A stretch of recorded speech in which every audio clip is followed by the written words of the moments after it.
ఒరే మధు. అరే శంకరం బాబాయ్ మీరా? ఆ. రే ఓ స్పెషల్ టీ బై రండి కూర్చొని మాట్లాడుకుందాం. అలాగే. ఏంటి ఇలా వచ్చారు? ఏం లేదురా, ఆ. పట్టణం నుంచి పెద్దోళ్ళు ఎవరో వచ్చారు. మన ఊళ్ళో ఏదో ఫ్యాక్టరీ పెట్టబోతున్నారంట. తోట బంగ్లాలో దిగారు. సరే. వాళ్ళకి ఒక డ్రైవర్ కావాలంట, అందుకోసం వచ్చాను. ఆహా. అవును, అంతకు ముందు నువ్వు మోటార్ ఫీల్డ్ లో పనిచేసావు కదా, నీకు తెలిసిన డ్రైవర్ ఎవరైనా ఉన్నారా? జీతం ఎంత ఇస్తారు బాబాయ్? 2000 దాకా ఇస్తారు. అయితే ఎవరో ఎందుకు, నేనే వస్తాను. ఏంటి, నీకు డ్రైవింగ్ కూడా వచ్చా? మనకు రాని పనుంటే ఏముంది బాబాయ్, తీసుకోండి. జనార్దన్ సార్. మనం కట్టబోయే ఫ్యాక్టరీ సైట్ చూడటానికి ఇంజనీర్లు వస్తున్నారు కదా సార్. స్టేషన్ కారు పంపించడం మర్చిపోకు. అలాగే సార్. శంకరం ఎవరో కొత్త డ్రైవర్ వస్తాడని చెప్పాడు, అతని కోసమే చూస్తున్నాను. ఒకవేళ రాకపోతే నేనే వెళ్ళి తీసుకొస్తాను. గుడ్. ఎవరో చూడు. Okay sir. సార్ నమస్కారం సార్.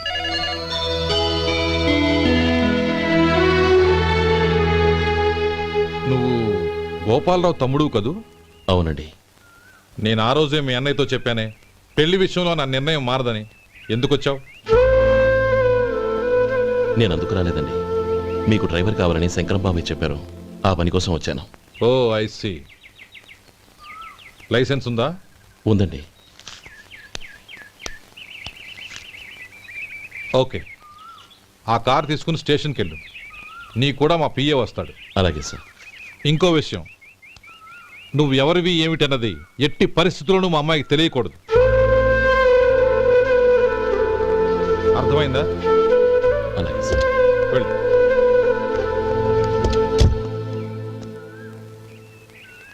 వీడు మాట మీద నిలబడతాడంటావా? కోట్లిచ్చినా మాట తప్పని వంశం అండి వాళ్ళది.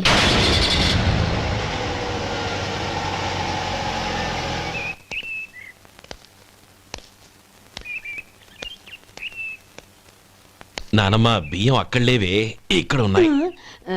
ఆ మాత్రం నాకు తెలీదా? కింద పడ్డ బియ్యాన్ని ఏరుతున్నాలే. అవును, పొద్దెక్కింది, మీకు భోజనాలు వడ్డించేయమంటారా? సుబ్బారావు గారి దారిలో కనిపించారు నానమ్మ, ఆయన భోజనానికి పిలిచాను. ఆయన వచ్చాక అందరం కలిసి భోజనం చేస్తాం. అలాగేలే. అమ్మా. ఆ, రండి బాబు రండి, మీకోసమే ఎదురు చూస్తున్నాను. ఏమిటి బాబు ఆలోచిస్తున్నారు? ఇది మీ సొంత ఇల్లు అనుకోండి. రండి బాబు రండి రండి. అదేంటమ్మా అడుక్కునే లోపల తీసుకొచ్చావు? ఎవరు అడుక్కునేవాడు? ఆయన మన అతిథి.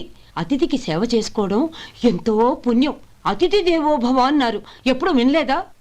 నీకు ఇష్టం లేకపోతే చెప్పు, పంపించేస్తాను. అంతేగాని అడుక్కునేవాడు బిచ్చగాడని నువ్వేమో అవమానం చేయక్కర్లేదు. మీరు రండి రండి. అమ్మా భిక్ష వేయండి అమ్మా. చే వేదవ సచ్చినాడా, అమ్మా భిక్షమయ్యని ముందే అనుంటే అసలు నేను లోపలికే తీసుకెళ్లేదాన్ని కాదు.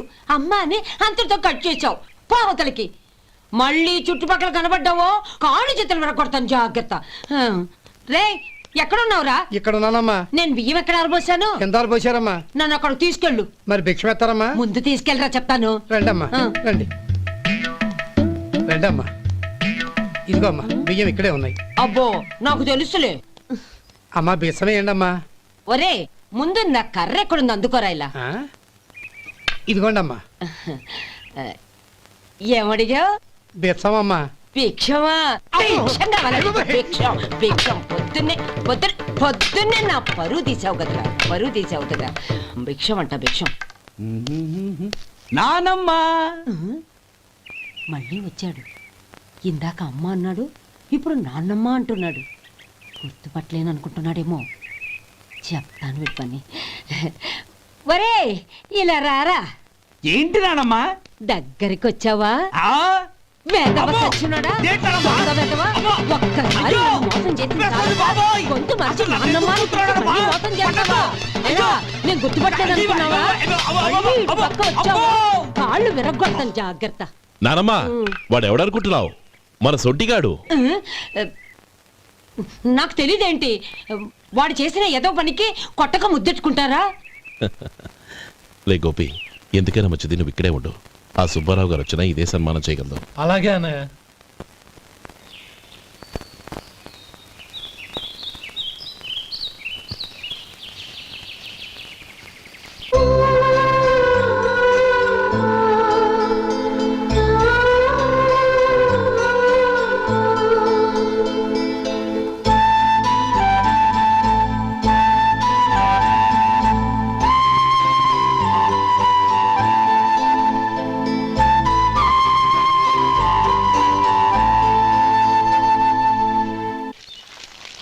శంకరయ్య, అమ్మా నాకు కాస్త తలనొప్పిగా ఉంది. వంటావిడికి చెప్పి స్ట్రాంగ్ గా కాఫీ పంపించు. అలాగేనమ్మా. గౌరీ గౌరీ, ఈ సొంటి కాఫీ తాగు, తలనొప్పి తగ్గిపోతుంది. బాబాయ్ ఆ? కాఫీ నేను చెప్తాను, మీరు వెళ్ళి పని చూసుకోండి. అలాగే బాబు.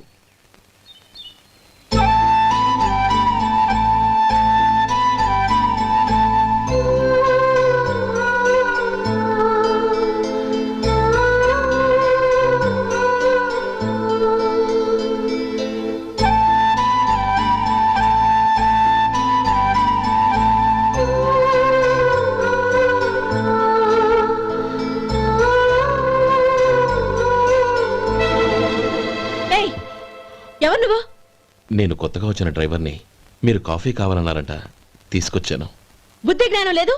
లోపలికి వచ్చేటప్పుడు తలుపు కొట్టి రావాలని తెలీదు. క్షమించండి, పొరపాటు అయిపోయింది. సరే సరే, అక్కడ పెట్టేళ్ళు.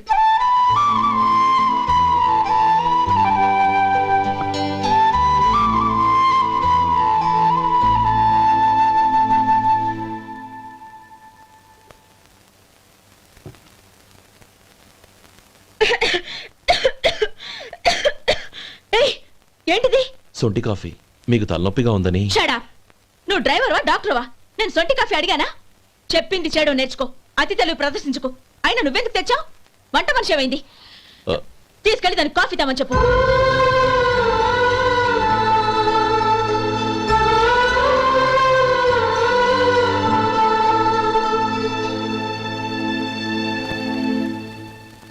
ఏమయ్యా మసాలా వాడు ఉందా?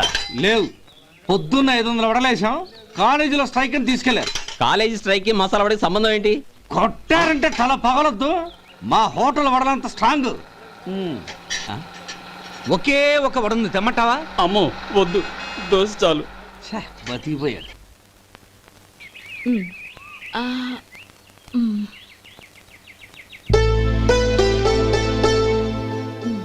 చాలమ్మా, ఈ ఒక్క ముద్ద తినమ్మా ప్లీజ్ నా తల్లి వద్దమ్మా. కదా, ఈ ఒక్క ముద్ద.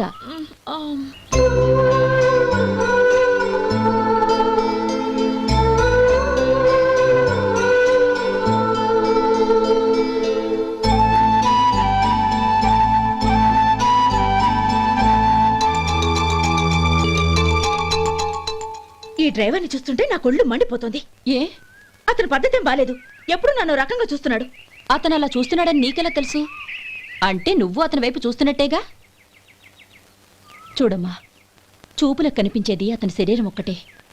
అతని మనసులోకి చూస్తే నువ్వు అలా మాట్లాడవేమో.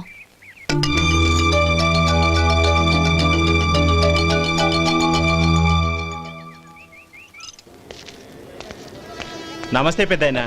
నమస్తే. ఏంటి ఎప్పుడు ఇంట్లోంచే కదలరు? ఎక్కడికి బయలుదేరారు? చిన్న తమ్ముడు పట్నంలో డాక్టర్ చదువుతున్నాడు కదా, ఆ. వాడిని చూసొద్దామని. అలాగా, మంచిది, వెళ్ళండి. వస్తానండి. రారా. పద.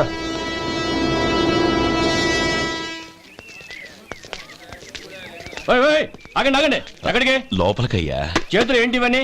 జంతికలు, చెకోడీలు, లడ్డూలు. ఏంటయ్యా ఇవి అమ్ముకోవడానికి ఇదేమో టూరింగ్ ట్యాక్స్ అనుకున్నావా? Medical college. వెళ్ళండి వెళ్ళండి. అది కాదు బాబు, ఈయన తమ్ముడు ఈ కాలేజీలో చదువుతున్నాడు. ఓహో, ఈయన గారు తమ్ముడు ఈ కాలేజీలో చదువుతున్నా అంటే మీరు నమ్మాలి. ఏవయ్యా మీకు ఎలా కనపడుతున్నాను నేను? వెళ్ళండి వెళ్ళండి. అది కాదయ్యా, నేను చెప్పేది కాదు.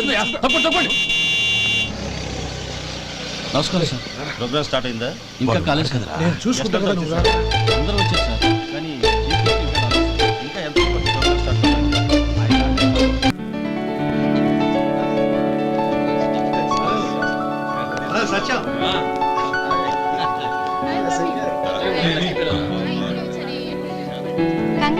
Thank you so much. రే శేఖర్, కంగ్రాట్స్ రా, అద్దరు కొట్టేసారు. రే గోపాలం, నీ తమ్ముడిని అందరూ పొగుడుతున్నారా? ఒకవేళ ఫస్ట్ క్లాస్ వచ్చిందేమో. మరి ఊరికే పొగుడతారా? నా తమ్ముడంటే ఏమనుకున్నావు? రే శేఖర్, మా డాడీ రా, కమిషనర్ ఆఫ్ పోలీస్. నమస్కారం అండి. నా friend Shekhar. Congratulations my boy. Thank you sir. ముందుకెళ్దాం పదరా. లేరే, వద్దురా. ఏ తమ్ముడు డాక్టర్ చదవడం మనకి గర్వంగా ఉండొచ్చు కానీ ఈ పల్లెటూరుని తన అన్నయ్య అని చెప్పుకోవడానికి వాడికి ఇబ్బందిగా ఉంటుంది. పైగా వాడి చుట్టూ పెద్ద పెద్దోళ్ళంతా ఉన్నారు. ఇలా దూరం నుంచి చూద్దాం. డియర్ స్టూడెంట్స్, మన కాలేజీ రజతోత్సవం జరుపుకునే సందర్భంలో మన కాలేజీ అంతా గర్వపడే విషయం, మీరందరూ ఆనందించే విషయం ఒకటి చెప్తాను వినండి. మన final year student mister Shekhar, eradication of cancer in the new millennium అనే విషయం మీద ఒక అనలిటికల్ ఆర్టికల్ రాశారు. ఆ పేపర్ను all India medical council approve చేసింది. ఆ స్టూడెంట్ని మన కాలేజీని కూడా అభినందిస్తూ నిన్ననే ఒక లెటర్ వచ్చింది.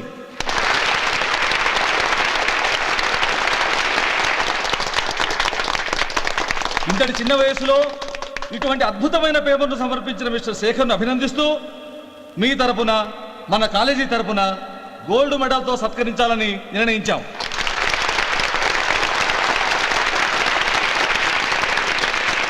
Mister Shekhar, please come on to the dais. Give him a big hand.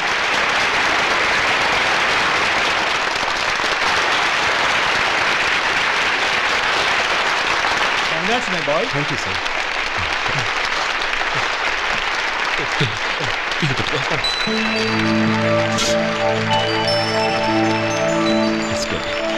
తీసుకోండి, తినండి బాబు. మీరు తీసుకోండి. గౌరవనీయులైన హైకోర్టు జడ్జ్ శ్రీ రామ్మోహన్ రావు గారిని వారి చేతుల మీదుగా గోల్డ్ మెడల్ బహుకరించవలసిందిగా కోరుతున్నాం.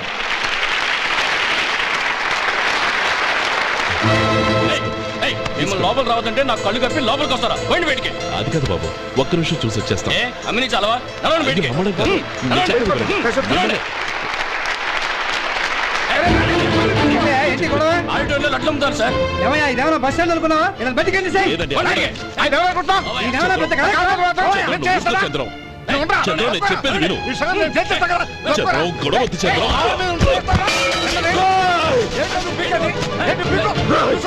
ఎంత పొగరా నీకు? మా అన్నయ్య మీద చేయిస్తావా? నిన్ను నిన్ను ప్రాణాలు తీస్తాను. నేను చెప్పేది విను. చంపేస్తాను. గొడవ వద్దు శేఖర్, నా మాట వినరా. నువ్వు రా అన్నయ్య. నేనా? డియర్ స్టూడెంట్స్, నేనేదో గొప్పగా సాధించానని నన్ను అందరూ ప్రశంసించారు. ఈ ప్రశంసలన్నిటికీ కారణం నేను కాదు, ఈయన మా అన్నయ్య. మా అన్నయ్య కనుక నన్ను కష్టపడి చదివించుండకపోతే నేను ఈ పాటికి ఏ పల్లెటూళ్ళలోనూ గేదెలు కాసుకుంటూ ఉండేవాడిని. ఈయన ముతక బట్టలు చూసే కదా అవమానించారు.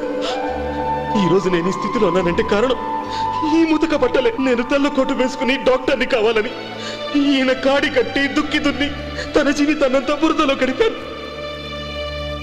డియర్ ఫ్రెండ్స్, నా తల్లిదండ్రులు నేను చూడలేదు.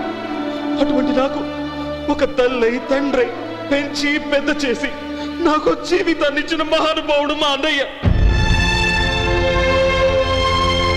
నాకు వేరే దేవుడు లేడు, మా అన్నయ్య నాకు దేవుడు.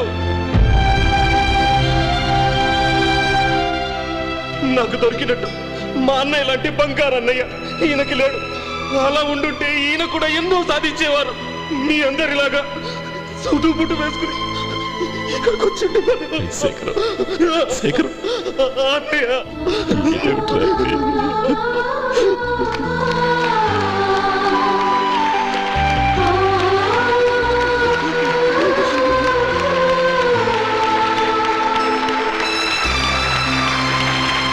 శేఖర్,